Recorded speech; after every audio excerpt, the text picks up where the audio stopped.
Bila seperti itu, tanpa merusak hubungan, kita sampaikan secara baik-baik. Kalau dulu mungkin ada cara dengan cara menghindar, tapi itu tidak menyelesaikan masalah. Ya, monggo Pak, tenggriya kula mboten saged ya kula lunga. Nah, itu minimal untuk tahap awal menghindar. Tapi biasanya seperti itu ada dua kemungkinan. Kemungkinan pertama, oh memang ada acara, nanti berarti kalau longgar bisa, gitu, diundang lagi. Atau kalau sudah sering ditinggal, lama-lama orang akan berpikirnya, oh paling Muhammadiyah, ini gak doyan tahlilan. Ya. Bisa jadi juga begitu. Tapi kalau kita punya keberanian dan ini akan selesai, bisa kalau memang bertemu dengan orangnya, bisa kita minta maaf. Mohon maaf karena ini berkaitan dengan masalah keyakinan saya tidak bisa datang gitu ya. Nanti yang sisi-sisi lainnya kita masuk di dalamnya ya. Kalau memang ada orang meninggal tetangga stres, kita kirimi masakan ya, kita yang ngirim, bukan kita yang dikirimi gitu.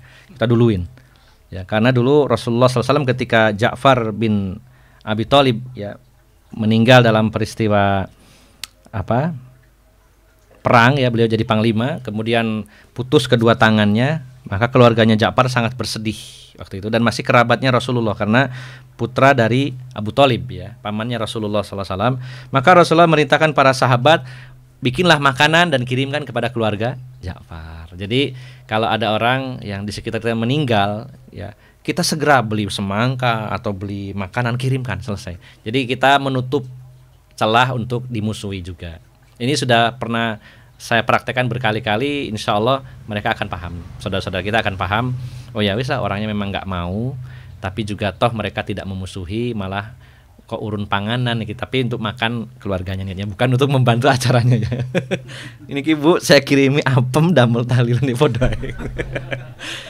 Yang ngirim masakan lah untuk si keluarga mayitnya. Ya, kita sebagai contoh bagi masyarakat bahwa orang kesusahan lah yang harus kita kasih, jangan malah yang kesusahan harus ngasih sama kita, gitu ya. Dibelain banyak yang sampai berhutang ya demi untuk bisa ngasih kepada orang lain, kasihan. Ya kita awali, kita kasih contoh. Atau dalam hal-hal yang lain yang positif. Contoh misalkan gini, ini Pak RT minta urunan untuk sesuatu yang melanggar. Apa saja ya tidak saya sebutkan. Ini urunan sekian. Nah, kita bisa dengan cara nun sewu, saya tidak bisa membayar ini, tapi yang lainnya saya bayar 2 kali lipat. Nah, itu pernah saya praktekkan juga efektif gitu ya. Artinya celah-celah yang bisa kita masuk, kita masuk. Tapi yang tidak kita masukin karena prinsip kita tidak membolehkannya, ya kita harus punya prinsip, tidak ada toleransi di situ. Jadi walaupun kita tidak bergabung dalam acara-acara itu, kalau ada acara lain yang dibolehkan oleh syariat, kita semangat ke situ. Saya pernah dulu tinggal di satu tempat, wah udah tuduhannya macam-macam lah, teroris, LDII dan lain-lain macam-macam.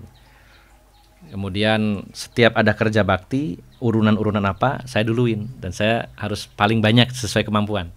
Kalau kerja bakti datang duluan, bubar paling terakhir, mesti ngobrol sama Pak RT-nya. Nah disitulah hanya ada kedekatan. Jadi selama-lama orang biasa. Oh meskipun dia nggak mau, tapi nggak api kok. Bukan dengan wis gak gelem melo, pelengas-pelengos ya, memalingkan muka, koyo gak butuh uang. Nah itu akan memicu emosi sehingga akhirnya memusuhi. Kita tidak ikut, tapi karena punya prinsip, tapi sisi-sisi lainnya kita baik. Harus terbaik di situ kepada masyarakat kita, kepada tetangga kita yang terbaik. Demikian insya Allah akan kasih jalan dan orang akan bisa memakluminya insya Allah. Demikian wallahu a'lam bishawab.